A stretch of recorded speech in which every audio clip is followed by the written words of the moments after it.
Hello students, आज की इस वीडियो में हम जानेंगे कर्ण स्वर अथवा स्पर्श स्वर। दरअसल कर्ण स्वर और स्पर्श स्वर दोनों ही पर्यायवाची हैं। कर्ण स्वर को स्पर्श स्वर भी कहा जाता है। भारतीय संगीत में गायन अथवा वादन को मधुर बनाने के लिए स्वरों में सूक्ष्म अंगों का प्रयोग किया जाता है। मुख्य स्वरों पर अन्य स्वरों का स्पर्श करने से मुख्य स्वरों की मधुरता बढ़ती है।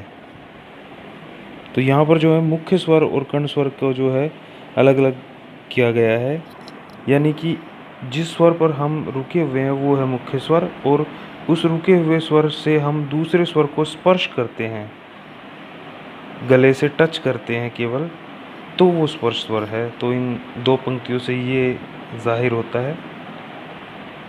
जैसे धैवत मुख्य स्वर को गाते समय निषाद स्वर के स्पर्श का प्रयोग धैवत स्वर की मधुरता को बढ़ा देता है।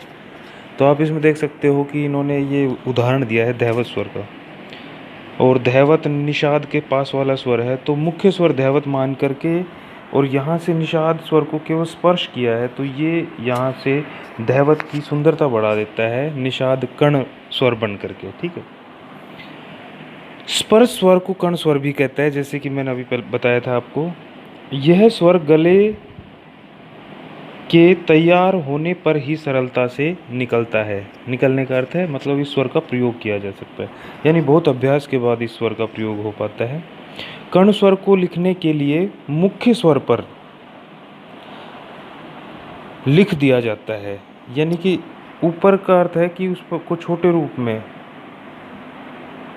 उस छोटे स्वर को ही कर्ण रूप में प्रयुक्त किया जाता है। जैसे यहाँ उदाहरण दिया है, प पर ध छोटा लिखा हुआ है, तो यहाँ पर मुख्य स्वर पा हो गया और ध है, ये कर्ण स्वर है, तो पंचम पर धैवत का कर्ण यहाँ माना जाएगा, यानी प पर ध का कर्ण। तो इसका लिखने का ये तरीका भी यहाँ पर ये बताया गया है कि इसको लिखते कैसे हैं। तो कर्ण स्वर को मुख्य स्वर के ऊपर थोड़े छोटे साइज में लिखा जाता है, ये स्वर लिपि है।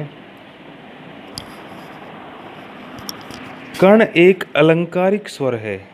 यहाँ अलंकारिक बताया है, इसको अलंकार का अर्थ होता है सजाना संवारना, यानी एक ये जो है स्वरों को सुंदरता देने के लिए इसका प्रयोग किया जाता है। तो अलंकारिक स्वर के भी यहाँ संज्ञा दी गई है इसको, जिसका उद्देश्य संगीत की रचनाओं को सजाना और संवारना है, यानी कि जो सुंदरता बढ़ा देता है। ये यहाँ पर फिर से ये जाहिर हो गया है। और कर्ण स्वर जो है दो प्रकार के होते हैं। पहला है पूर्व लगन कर्ण और दूसरा है अनुलगन कर्ण। इन दोनों के बारे में जानेंगे हम। पूर्व लगन कर्ण। पूर्व लगन कर्ण का प्रयोग मूल स्वर से पहले किया जाता है, यानी मुख्य स्वर जिसको बताया जाता है उससे पहले इस कर्ण स्वर का प्रयोग किया जाता है, यानी पहले कर्ण स्वर लेंगे फिर मूल स्वर पर रुकेंगे। जैसे ग स्वर है, उसे रे का कर्ण देना हो, तो रे ग से पहले वाला स्वर है, जैसे कि आपको पता है स्वरों की सीक्वेंस। तो ग से पहले रे है, तो रे स्वर का कर्ण ग पर देना है, तो ये पूर्व लगन कर्ण हुआ। मूल स्वर गंधार पर बाईं ओर रे का कर्ण इस प्रकार लिखेंगे, जैसे यहाँ पर लिखा गया, ग के ऊपर रे छोटा साइज में पहले लिखा है कर्ण स्वर को, तो ये पूर्व लगन कर्ण लिखने का तरीका है। और इसके बाद दूसरा है अनुलगन कर्ण। इसमें क्या है, मूल स्वर के बाद कर्ण स्वर बोला जाता है।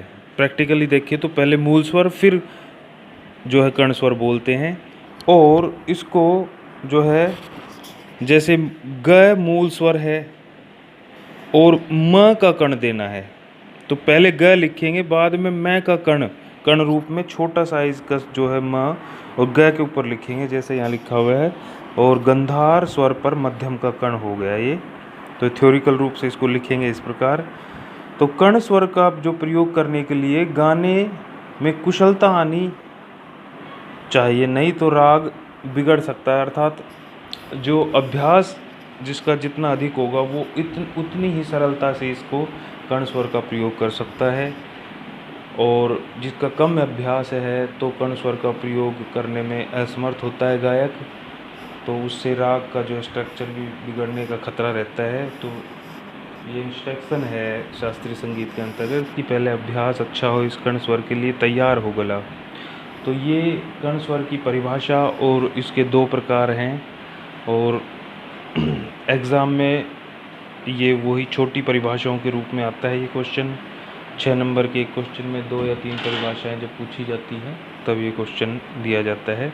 निम्नलिखित को परिभाषित करो, इस प्रकार पूछ करके, और ये परिभाषाओं के नाम मिलते हैं आपको एग्ज़ाम में। तो 3 नंबर में ज़्यादातर ये क्वेश्चन मिलता है।